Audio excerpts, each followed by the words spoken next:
Donc c'était pas une course simple. Malgré tout, je pense que c'était riche. Soit on gagne, soit on apprend, on dit. Et là, on a beaucoup appris, je pense.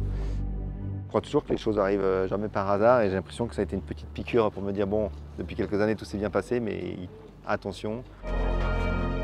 L'origine du problème, c'est un safran abîmé, donc une barre très dure qui sollicite énormément le système de direction. On avait vu dès le départ, on ne comprenait pas pourquoi le bateau était parti. On se demande même comment ils ont fait pour faire 10 ou 12 jours de course comme ça. Ouais. On comprend peut-être qu'ils se battaient un peu avec le bateau et avec la barre. On voyait qu'il y avait quelque chose qui ne collait pas dans le contrôle du bateau, mais on ne s'attendait pas à ça. Donc quelque part c'est presque rassurant, ça veut dire qu'on n'était pas fous et que c'est qu'il y avait clairement une explication.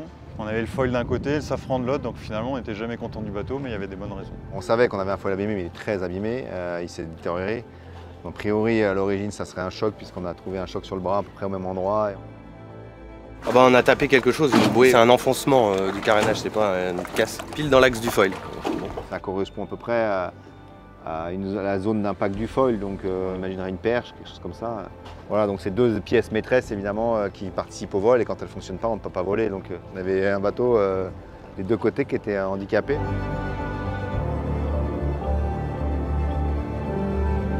Quelque part, c'est une fierté d'avoir tenu 16 jours en mer sur le podium à un rythme qui était quand même pas mal la plupart du temps. Souvent, c'est comme sur le Paris-Dakar, tu peux faire une très belle course, mais si tu tombes sur le mauvais nid de poule au mauvais endroit, tu casses ta voiture et la course elle est finie. Ben, c'est pareil. Une équipe qui aime les challenges, c'est là-dedans qu'ils sont le meilleurs et j'en ai toujours ressorti plus fort. Moi, je suis confiant du travail qui va être fait.